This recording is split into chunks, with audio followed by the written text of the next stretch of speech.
What's going on, beautiful people?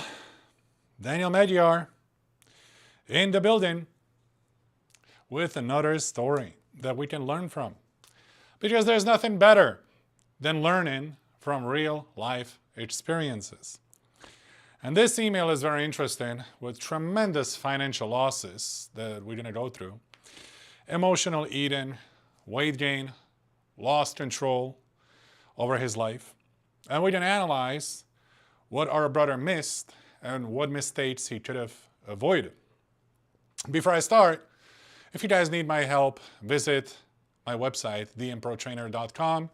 You can join my program or you can book a consultation. If you're looking for beef that's in a high quality, American raised and grass-fed, grass-finished, straight from Utah or Texas, visit dmbeef.com and place your order there. If you want my methods, how to lose weight, I published a book, Weight Loss Without Plateau. You can find it on Amazon. By that being said, we need to get straight to the email. So, I'm writing this email because I reached the point where keeping the story inside my own head is doing more damage than good. I need to put it into words, not to blame anyone else or ask for sympathy, but because I genuinely don't know how to move forward without some outside perspective. I lost close to $300,000, my sense of self, and much of my physical health in the process. That's a lot of money. $300K, that's quite a bit of money, brother. What I'm hoping for now is guidance, practical, emotional, and honest on how to rebuild from what I have left. Let's do it. A few years ago, I flew to Thailand for what I told myself was a reset. At the time, my life in the United States felt like it had collapsed in slow motion.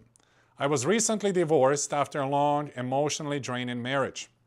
So, when you go for a vacation to Thailand, it certainly can be a reset. It certainly can be a vacation.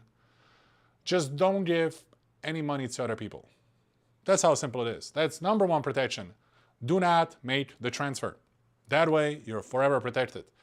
The problem is here is that you're going out to Thailand. You're going to meet a lot of young chicks, just all of their dream, like they all dream about having a foreigner buying a property and land for them. And they know how to do it. They know how to manipulate feelings of emotional man into their benefit. My ex-wife and I had spent years circling the same arguments, money, resentment, distance, until there was nothing left but paperwork and silence. The divorce cost me more than I expected financially, but what hurt more was the feeling that I had failed at the one thing I thought I was supposed to get right. Well, don't worry if you get divorced. I mean, it happens, right? It's a relationship. Relationship is based on emotions. Emotions change. Sometimes it just doesn't work out. Don't consider it as failure. Around the same time, my job became unstable. Layoffs were constant. Morale was non-existent, and I was stuck in a role that paid well, but made me feel invisible and disposable. Thailand wasn't supposed to be an escape in a dramatic sense. I wasn't looking for love or adventure or fantasy. I told myself I just need distance, warmth, and time to think. So I flew to Thailand. One morning, not long after I arrived, I went to a local market. It was crowded, loud, and alive in a way that felt foreign but comforting. That's where I met her. She was selling fruit and small handmade items. Our first conversation was brief and awkward. My Thai was non-existent, her English was limited, but she smiled easily and seemed genuinely interested in talking to me. I came back to the market the next day and then again a few days later. Each time, we talked a little more. She asked where I was from, why I was there, whether I had family. At first, I kept my answers light, but she listened in a way that felt intentional. When I mentioned my divorce, she didn't interrupt or offer advice, she just listened. Great move from her. She's your stable mountain. You can organize your chaos with her. So, yeah, she's definitely delivering a level of comfort and understanding, and she's not pushy. She's not pushing. She's just there to listen and understand. Listen and understand. Come here, come closer. You can trust me. You can trust me. Tell me everything that bothers you. That's the game she's playing. Over time, I found myself opening up in ways I hadn't with anyone else in years. I told her about my ex-wife, how the marriage slowly turned into a transaction, how I felt like I had become nothing more than a provider. I talked about my job, the pressure, the loneliness of coming home to an empty house. She shared pieces of her own life too, growing up poor, supporting family members, wanting stability. Where is that stability going to come from? You, my brother. Whether it was real or curated, it felt sincere to me at the time. Yeah, because, you were emotionally vulnerable. It's never really good to jump into a new relationship, especially in a foreign country with a much younger girl than you, when you're emotionally unstable. After a divorce, you need to heal up. You need to take your time and heal up. And after that, you can see things more clearly. Because right now, you're going to feel like she's a savior. She's offering you emotional support. You can talk to her without the judgment. You can feel closer to her. And if she knows what she's doing, she can abuse these emotions. She can use those emotions against you. And you can make horrible financial decisions based on your emotions, based on the trust. So if she knows how to play a game, she's going to do just that. We started spending more time together outside the market. Coffee turned into meals. Meals turned into evenings together. Eventually, she moved into my apartment. It felt fast, but it also felt natural. For the first time in years, I wasn't eating alone. I wasn't drinking alone. I wasn't sleeping in silence. Vulnerable position. A man always needs to be ready to walk in life by himself, without needed approval, validation, or love from anyone. That's when he can stay logical and rational. He will see things clearly. He will see through the bullshit. He will be protected. He can predict what other people's intentions might be. If a man is looking for validation, attention, love, touch, and all these feelings, he can easily fall into a trap of a woman who can deliver that, who can pretend that she's going to be loving him and giving him everything that he's looking for, and then eventually she's going to benefit from that. Make sense? So in order for you to really see clearly in the relationships, you have to be capable of walking alone. That's the number one thing, because then you are being attached. The goal is to love, but being detached at the same time. Accepting the fact that having another person in your life is a beautiful compliment, but if that person is gone, your life is not going to shatter. It's okay, you're going to feel some emotions, you'll do some cold plunges, some saunas, you'll work out, you'll get in a better shape, you'll double up your bank accounts, and then you slowly heal, right? But attached love is very dangerous because that's when you're capable of doing things that you would normally not do. Not long after she moved in, she brought up marriage. She framed it as security, as commitment. Well, she's right, for herself. As something that would give both of us peace. Well, that would give her peace. I hesitated, but I was also deeply afraid. Afraid of being alone again. Afraid that if I questioned things too much, I would lose what felt like my second chance at happiness. And that's the problem. You're looking for happiness in other people. Man is always happy within. You are complete within. And everybody else around you is a compliment, including your girlfriend. She's a compliment. She doesn't make you happy. You guys have fun together, but you're happy within. And then you share your happiness with her happiness, and you're detached. So also, she's a pretty new person. You've known her for a couple of months. So you have to be very careful with her. You don't really know her background. What she says and what's true might be completely opposite things. So that's why being capable of walking alone in life is very important.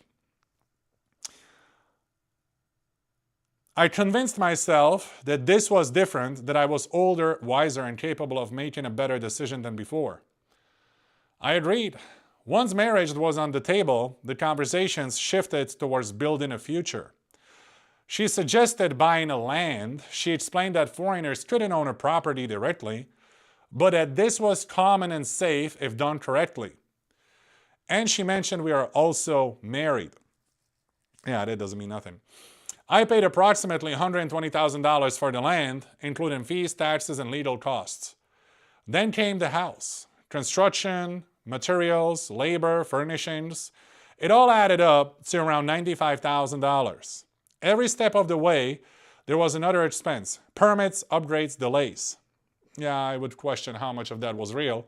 Because a lot of times what happens, they come up with fake invoices. And of course, you didn't say that, but in a lot of times, it's her cousin Samchai who's building these houses. There's always cousin called Samchai who has the construction company, and he can build the house for the fraction of the price. And once when you compare how much you paid for the house from her cousin Samchai with a great deal compared to the market, you overpaid like 20%. It always happens, and they just split the difference and they pocket the cash. So that happens. Each time I hesitated, she reassured me that this was the last major cost and then soon we would be settled. When the house was finished, I truly believed the spending was over. I imagined quiet mornings, routine stability. Instead, new requests begin. Whoa, what a surprise. Money for her family, a sick parent, a cousin with debt. Yeah, they're capable of coming up with nonsense like her grandmother fell into the well and now she needs a surgery or something. So that happens too, but now you can see what she's doing. She's getting the property, she's getting the land, so she's getting all the big expenses out of the way quickly because he's the most emotionally vulnerable in the beginning while dopamine is high. When you meet a new woman, your dopamine is high for about 9 months. That's what's bringing the excitement, the joy, the fascination about the person. You constantly want to spend time with that person. That's dopamine. You're super excited. Okay, everything is purple. Everything is beautiful. Now, when the dopamine fades away, it's replaced by oxytocin, which is the hormone of bond. That's how humans bond together long term. The strongest oxytocin relationship is between a mother and a child. That literally what allows a mother to walk into the kindergarten, pick up her child. She's not going to just come into the kindergarten and she says, yeah, give me the little Asian right there. That's not going to happen. She's always going to go pick up her child because she's bonded to this child with oxytocin. That's how Homo sapiens as humans bond together, through oxytocin. So after about 9 months, the dopamine's gone and it's replaced by oxytocin. The problem with oxytocin is that it's boring. Oxytocin is boring. It's your average Tuesday in a pajamas watching Netflix. That's what oxytocin is. So a lot of people feel like the love have disappeared. That's not true. What happened is that the dopamine was replaced for the oxytocin. The excitement, the crazy ecstasy from the relationship is gone. And now it's replaced by boredom, but stability, okay? So that's where people go wrong. They feel like they lost love. They don't feel it anymore, and they can't really explain why. The problem is you cannot be bonded to a single human through dopamine long term. It's impossible. You have to replace the partner. Only a new partner is capable of triggering a new dopamine rush the same way as your wife did in the beginning. So that's why people keep going back and forth through relationships and jumping from partner to partner to partner because they think they're looking for love, where in reality they're just looking for the dopamine spike. Okay? Dopamine is hell of a drug. Like, people are capable of doing anything for dopamine. And it's not love. It's just the excitement, joy, and ecstasy from meeting a new person. After 9 months, the brain becomes resistant to dopamine production from this human, and it is replaced to the bonding hormone.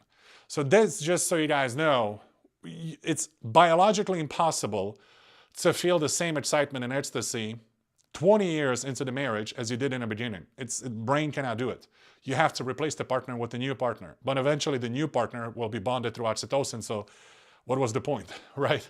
But that's how people usually misunderstand what's going on. They just feel like the love is just not there anymore. Well, there are ways how you can maintain dopamine levels in the relationship. Number one is humor. Humor triggers dopamine. Sex triggers a lot of dopamine. A woman needs to feel heard and understood. When a woman speaks and she feels heard and understood, her dopamine levels go up. So there are different ways dating your wife that keeps the dopamine high, but it's not going to be the same as it was in the beginning. And people just have to come to peace with that. You can't feel what you felt in the beginning for 20 years. It's biologically, hormonally impossible.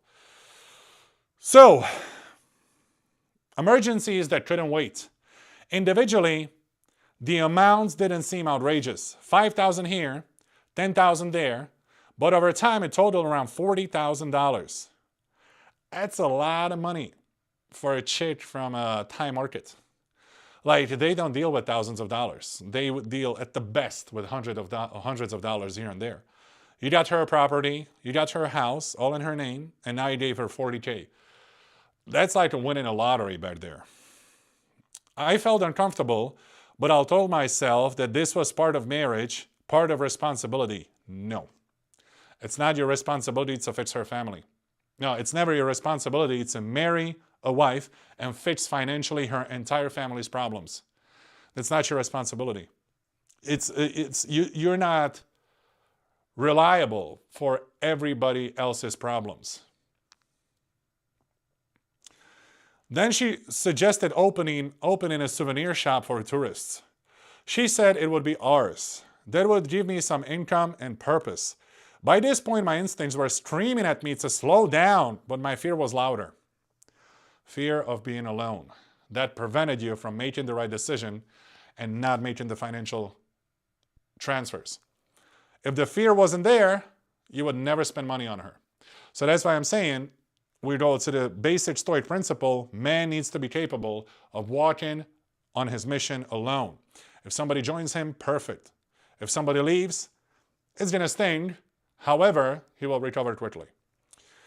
Fear of conflict, fear of abandonment, fear of admitting that I might have been wrong about everything. I invested another $45,000 in the shop, rent, inventory, renovations, permits. All right, so you said, important thing here, fear of admitting that I might have been wrong about everything. So yeah, I've seen that before. It's easier to spend another $45K than to admit that $250K that you've already spent was a scam. Sometimes people just don't want to admit that. Internally, they're fighting. There's no way I've been scammed for $250,000. Impossible. I'm not that stupid. Here's another $45K. I've seen that happen a lot. Instead of being logical and rational and stopping the madness, people just keep doing what they've done because they just want to believe the illusion. It's easier to believe the illusion than opening your eyes to reality. The problem, if illusion gets in a conflict with reality, reality always wins. Reality is a Mike Tyson in prime. So that's the problem. Like, the reality will catch up eventually. So here you spend another $45,000 on the shop where your intuition was screaming loudly, don't do it. Intuition is always right. However, it's hard to trust your gut feeling because it's not visible. Gut feeling is not material. You cannot see it. And brain is very awkward because brain needs physical proof that it's a scam. Brain needs information and proof that you are being scammed. It's hard to trust the feeling, even though that feeling always seems to be right. How many times have you been in a position in your life where you literally felt something's going downhill and you still ignored it? And then eventually acted upon the things that your gut feeling was telling you not to do, and you ended up in a bad position. So if you listen to the gut feeling, you wouldn't end up like that. But like I said, gut feeling is just a feeling. Brain is weird. It needs physical proof. It needs information.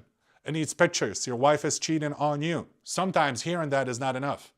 Sometimes the guy who's cheating on, or who's your wife cheating with, comes to you, tell to your face that he's been banging your wife, and men say, no, that's not true.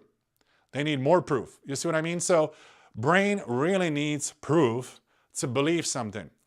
But eventually, after you fall, because you haven't listened to the gut feeling, you'll learn how to rely on it, and you will prevent destruction like this. Not long after the money was transferred and the shop was set up in her name, she started to change. Gradually at first, less affection, less conversation. Then distance, coldness, and eventually contempt. Arguments started over small things. She stayed out late. She stopped asking how I was. One day she told me she didn't love me anymore and that I should leave. That was it. Whoa! She planned it the whole time. You were nothing but emotional ATM. That's how she viewed you the whole time. Like, what she experienced at the end, how she turned cold and distant, that's what she wanted to be like during the whole marriage.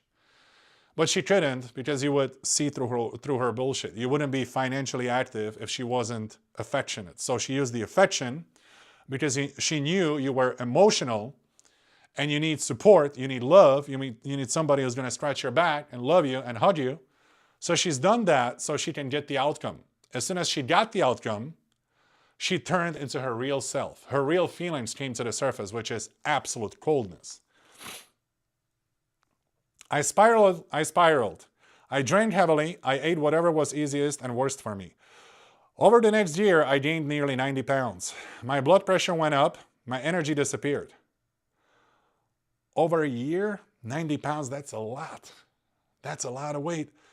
Yep, you're risking a heart attack here for sure. Like we mentioned that before in the previous live streams. If you pack on so much weight in such a short time, it's a much harder stress on your heart versus when you spread it out across 5 years. So we certainly need to address the weight gain and start losing as soon as possible. We got to fix the diet. You got to start intermittent fasting, eating 1 meal a day, Monday through Friday. Saturday, Sunday, you can eat multiple meals. And you definitely need sauna. We need to squeeze that extra water tension out of your system. You need to stop eating highly inflammatory foods that contain sugars and alcohol. And also seed oils. That needs to go. When you lower the inflammation and you start doing things that force the body out of your system, like boxing in the hot environment, jiu-jitsu, where it feels like you're literally doing jiu-jitsu in sauna. Most of the jiu-jitsu gyms are really hot. You sweat like 7-8 pounds in one session. We need to get as much water retention out of your system as quickly as possible, just so we can limit the damage. Because 90 pounds over a year, yeah, you might give yourself a heart attack. I avoided friends and family out of shame. I replayed every decision in my head, trying to understand how I let this happen. I am still not over it. Well, a year is a short period of time for this, definitely. And it's going to take you a little longer time to recover emotionally, especially financially. The worst thing about these cases are the financial losses, because emotions will fade eventually. Emotionally, you're going to recover, you'll feel good at some point, and you'll be able to look back and not feel nothing to her. However, the financial damage, that's the one that's tough, because usually this happens to like 40, 50, 60-year-old people who don't have that many active years ahead of them, you know? So it's harder to recover from that. Now, you're asking, how did it happen? Well, the answer is simple. You were emotionally vulnerable, and you met someone who knew how to manipulate emotions, who pretends that she feels what you need to feel so she can get the outcome.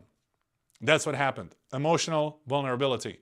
Thailand would never turn into a disaster for you if you just did not make the transfer. Whoever asked you for the money, just say no. And you are protected. That's how simple it is. You know, they didn't kidnap you. They didn't force you. It was all manipulation. And with this case, you will never win a court. You cannot go to the police, nothing. Because you gave money to your spouse. It's a gift. Thai law won't do anything about it. At the police station, they're going to laugh. They're going to say you're like 7th person this week who came to say the same story. So she knows the laws. She knows the consequences, which are none. So she has pretty much a green card to do whatever she wants. As long as she plays the emotional game right, she'll gain access to all of your finances. All because of emotional vulnerability. All because you needed the happiness from her. Because you need to learn the art of happiness within. And being capable of walking on this journey of life alone. Always. Under any circumstance, you're ready to walk alone. And if that was the case, you would never end up in this situation. I don't know if I ever fully will be. Yes, you will be. You'll get through this. But I do know that I can stay where I am, physically, mentally, or emotionally. I need to get my health back under control. I need to rebuild discipline, boundaries, and self-respect. I need to understand how to move forward without carrying this bitterness into the rest of my life. That's why I'm writing. Yeah, so you'll get through it. Stop punishing yourself for this. Become a little bit more cold. Learn how to shut off your emotions. Learn how to use the logic and rationality only without any emotions under any circumstance.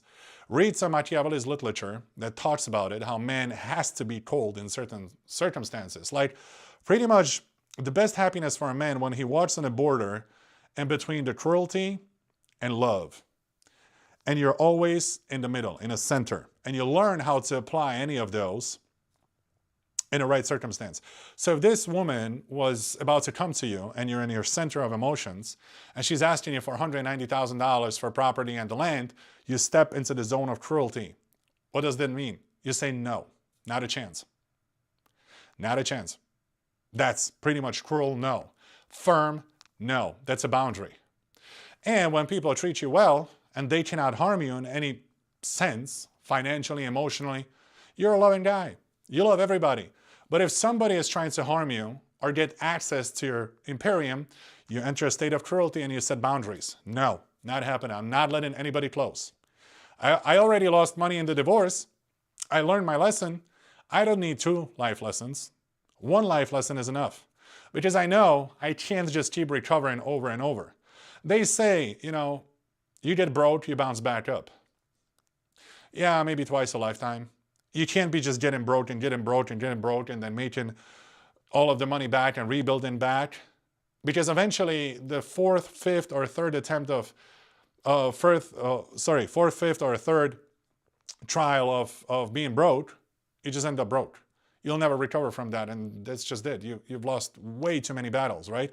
So the goal is not to be vulnerable to the situations where you can go broke.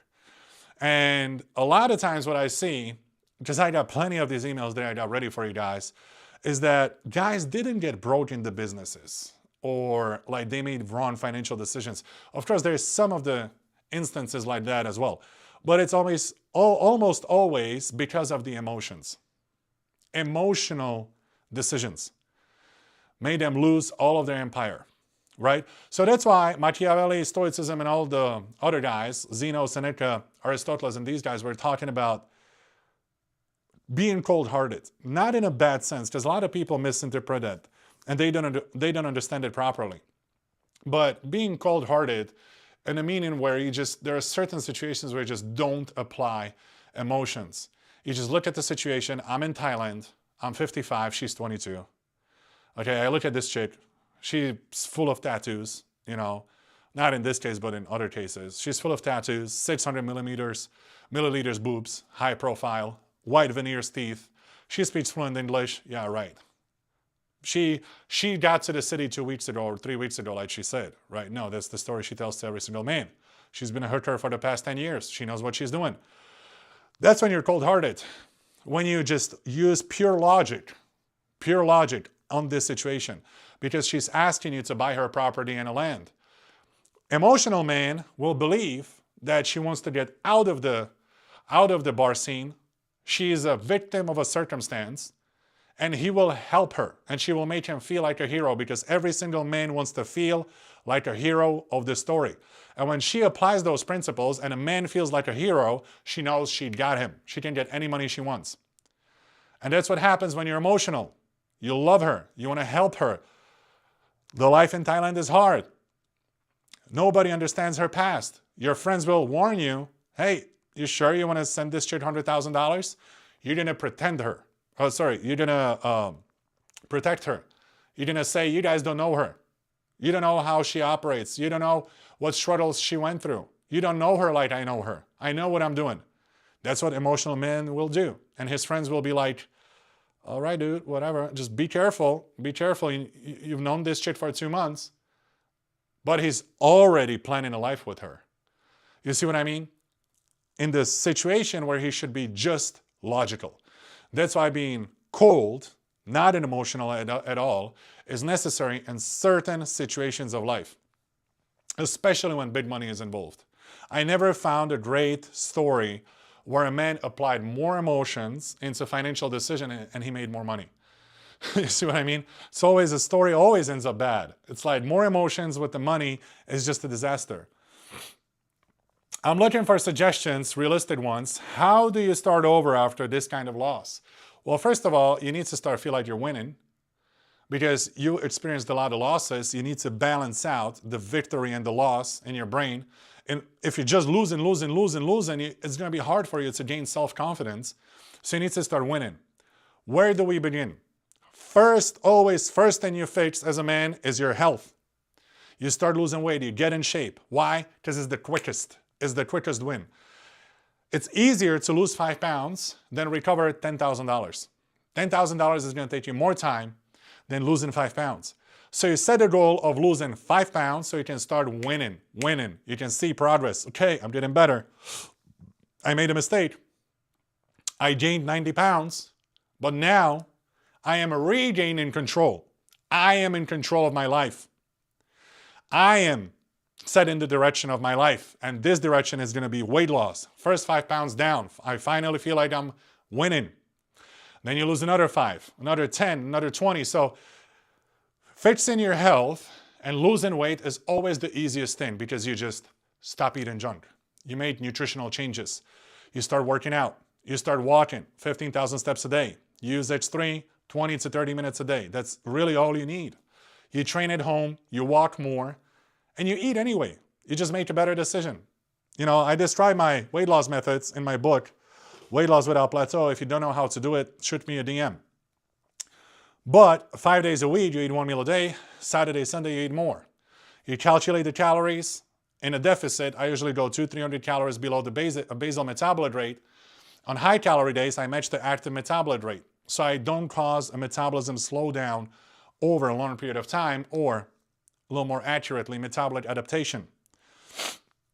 So that's where we start. We start with fitness, okay? And then we focus on the money. You need to get back into your business, get back to work, get back to the job that you used to do so you can recover all the finances. How do you rebuild trust in yourself?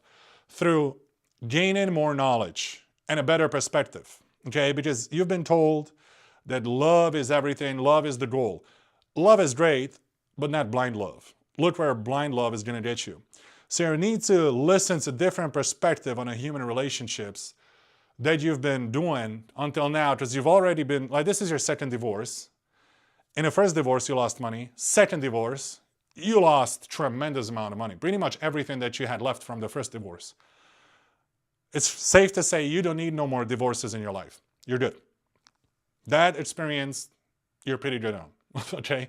No more divorces for you. So when you hang out with chicks next time, you just date. Don't get married again. You tried it, failed technology, didn't work out. Now, you cannot, as a man, love blindly because you're going to be vulnerable. You need to understand that you always have to stay logical and rational and don't make any financial commitments to anyone. When you date, in your case, it's always the best to own your own empire, own your own house, your own apartment, and if you meet a woman, she can move in, be there with you, but you still own everything by yourself. There's no financial correlation between you and her. Nothing like you guys are buying a car together or any of that. You tried that twice. You lost who knows how much money. Second divorce was $300K. What was the first one? You know, another $300K, let's say. So that's a lot of money that you already lost. And learn how to be cold-hearted, which means that your life is not based on another human being. Like, oh my God, if she disappears, my life shatters. Because that fear of her leaving will make you do wrong decisions, just like here. Make sense? So you just have to come in peace that you have been born alone and you're going to die alone. And everything that happens in between is your life. And whatever happens in that life, you come to peace with. Knowing the fact that you've been born alone, you're going to die alone, must be enough for you to understand that even if I walk this life alone, I'm going to be fine. Now, once when you start behaving like this, you will start attracting a lot of new things into your life. Because capability of walking alone is attractive. Not many people can do it. Many people are attached. Many people need validation. They need to be patted on their back. They need to be said, you've done a good job. You are enough. They need to hear that from other people. They don't feel that within. But once when you don't need that validation from the world, you don't need that pat on the back, you know you're good enough within, that's attractive. It raises attention. Everybody else is looking at you like, wow, how do you do that? I want to be like that too. And that's when people will start following you. You got something they don't. You see what I mean? So it's all about gaining a new perspective and stepping into your real masculine energy. And a real masculine energy doesn't need anyone. It's capable of walking alone. And everybody else around, if they're a part of his life, They are protected by him. He provides for them. But if they leave, he's not going to shatter. This goes in a conflict with what you've been raised to do. Because you've been raised to follow the narrative of finding one love for the rest of your life and everything works. Well, I wish it worked like that. Many people who watch this live stream who have been divorced, they say, yeah, I wish it worked out for me as well like that. It doesn't really work like that. So that's why you have to be prepared to walk alone at any point of your life. And that power is actually going to make your partner stay around longer because you're going to be able to set the boundaries. Boundaries are attractive. That means that a world cannot wipe the floor with you. That's attractive. That communicates psychological power. How do you address the shame, the weight gain, the emotional damage without drowning in regret? So the shame needs to go. You got to be cold-hearted to that. It is what it is. That's your stance. The weight gain we address through the diet, exercise, and cardio. That's easy. The emotional damage over time. Emotional damage is, I love dealing with emotional damage through changing the state of my body. So if I feel emotional damage, you're going to find me sitting in the cold plunge or being in a hot tub or working out or doing cardio, always being in motion. Like, I've never felt sad sitting in cold water. Why? Because I'm cold. I have a new problem. I'm shaking. I'm cold. That's how Wim Hof has been treating his depression after his wife committed suicide. He was sitting in cold water all day long. Why? Because if he didn't, he wanted to kill himself as well.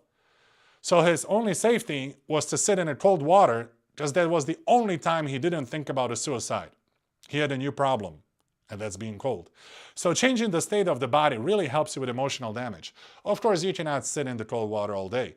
But then you get out, you go work out, you get busy. You try to stay physically busy. I found that to be very, very effective. And also, you got to understand, emotional damage is not going to, it slowly fades. It's never a single drop.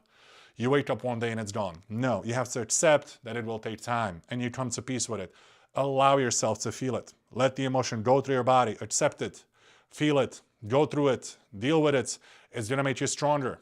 Much, much, much stronger. Without drowning in regret. Regrets, forget about it. Be cold-hearted to that. Don't feel regret. Just stop feeling. That's the biggest thing about it. Stop feeling, because it's going to be like a bad mushroom trip. It's going to be like eating 10 grams of psilocybin mushrooms and you just can't get rid of the trip. That's why you just got to shut down the emotions. Regret, it is what it is. You know, everybody makes mistakes. I'm not looking for someone to tell me I was stupid. I already know where I failed. What I need now is direction. Thank you for taking the time to read this. Writing it was difficult but necessary. You need direction. Okay, first of all, you need to start winning. Like we said, winning first, what you got to change is your shape. Get in shape. That's the quickest fix that you can make happen. Then focus on the money. Definitely start making money as much as possible. Save up. Live below your means. Okay? Invest the money when the time is right. Now the markets are pretty high, but they're always high, up and down, up and down. Watch the market. Look for the opportunities. Then we got the emotional damage. Change the state of the body, which is going to be part of your fitness. And learn how to be more cold-hearted. Learn how to shut off your emotions on command. Listen to podcasts that talk about a different perspective on human relationships and experience of this life than is the narrative in the society. You got to be less emotional and a little bit more strong and cold, okay? That's going to really deliver the happiness. And then find the happiness within and just believe that you're enough. You don't need no validation from others, because when people are attached and are searching for validation, they made the worst decisions. They partner up with the wrong people. They trust at the wrong places. They trust with money, even though money and trust doesn't go together. It's just two words you never use in the same sentence. And when you live by these principles, you avoid so many problems. Like, you don't build a nuclear weapon on your head that's going to detonate at any point of your life. You know, there are certain things where you just can't apply emotions to, like trust and money. It shouldn't be a same conversation. When we're talking about the money, it's a business conversation. There's no emotions behind it.